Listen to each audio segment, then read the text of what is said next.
Vous avez vu, mes frères, le Christ est à peine ressuscité que nous voyons déjà comment l'Église s'y prend pour annoncer le nom par lequel toute l'humanité est sauvée.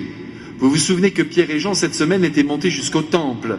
Ils sont arrivés devant la porte et là, il y avait un mendiant. Et ce mendiant, évidemment, comme d'habitude, c'était sa profession, a tendu sa main pour demander un peu d'argent. Là, nous découvrons que les apôtres sont pauvres puisqu'ils répondent « Nous n'avons pas d'argent, mais, ce que nous avons, et quelle richesse, nous te le donnons au nom de Jésus-Christ, lève-toi et marche. » Et voici que l'infirme se met debout et commence à marcher sans boiter. Évidemment, dans le temple, tout le monde est en émoi, et même toute la ville, si bien que Pierre et Jean, pour avoir fait le bien, et pour avoir quand même créé quelques problèmes dans les consciences, parce que tout le monde se demande d'où sort cette puissance qui jaillit de ces êtres, eh bien le Grand Conseil décide leur arrestation. Et aujourd'hui, vous avez entendu dans ce livre des Actes des Apôtres, qui devrait devenir notre livre de chevet, vous venez d'entendre comment le Grand Conseil les traite. Il y a une interdiction formelle qui leur est adressée d'annoncer le nom par lequel ils ont réalisé ce miracle et dans lequel ils croient. Mais vous avez vu que Pierre et Jean résistent, et là nous comprenons comment nous devons nous aussi résister face aux autorités qui nous demandent de vivre ce que nous ne voulons pas vivre. Mes frères bien-aimés, c'est important, vous savez, ce texte que nous entendons, et il est toujours d'actualité.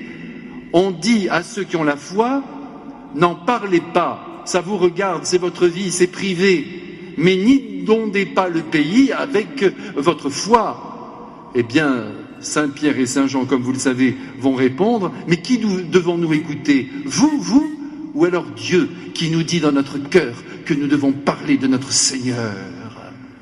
Voyez mes frères, nous devons plaire à Dieu, nous ne devons pas plaire aux hommes. Et malgré les menaces, et bien malgré toutes les difficultés, il faut continuer la route. Et la preuve, c'est que vous voyez que Pierre et Jean, malgré cette interdiction, vont clouer le bec à tous ces grands prêtres. Et ils vont être relâchés, et ils vont continuer de plus belle. Mes frères, nous devons annoncer le Christ autour de nous, je vous en supplie. Et n'allez pas dire que vous n'y arriverez pas ou que votre tempérament ne vous permet pas de tenir tête aux autres. Évidemment, nous ne tenons pas tête de la même manière, mais il s'agit pour nous, peut-être certains en pleurant, d'autres avec des sanglots dans la voix, d'autres avec beaucoup de force, mais à chacun de trouver sa manière, mais de toute façon, nous ne devons pas renier l'amour qui habite notre cœur, et cet être sublime qui est le Christ, qui nous attend après la mort.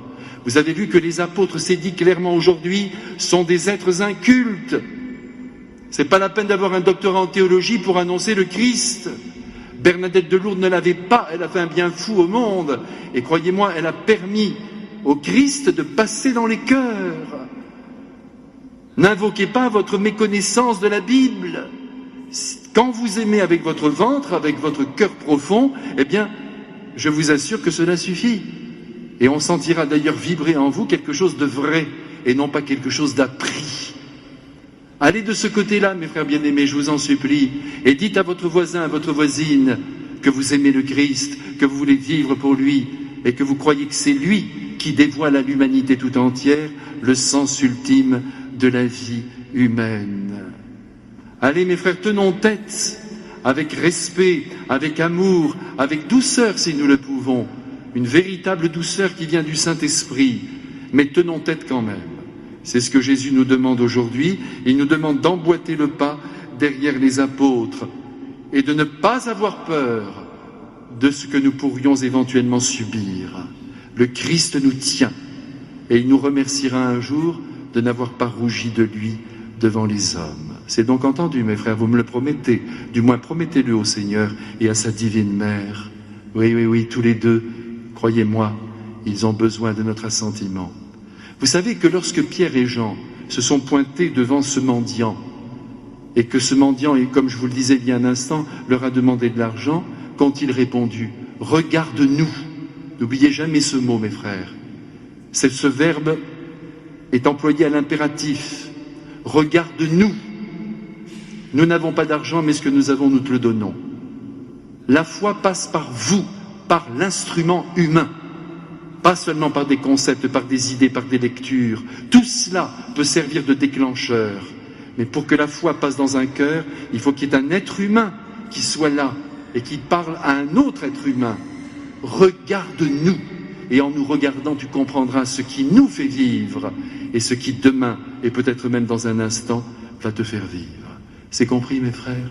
J'en suis sûr.